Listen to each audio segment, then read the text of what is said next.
Un diferencial no suele fallar, pero cuando lo hace, deja señales muy claras que conviene no ignorar.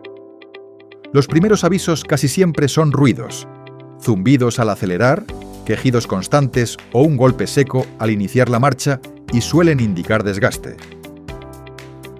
La causa más habitual es simple: aceite degradado o contaminado. Cuando el lubricante deja de proteger, sube la temperatura, se acelera el desgaste y el diferencial empieza a marcar cada kilómetro. En FAR, nuestros lubricantes de alto rendimiento GL5 han sido formulados para ofrecer al diferencial una mayor estabilidad térmica, protección frente a presión extrema y una película lubricante que aguanta donde otros fallan. Los lubricantes FAR son un mantenimiento preventivo real. Grupo RAF. Síguenos para saber más.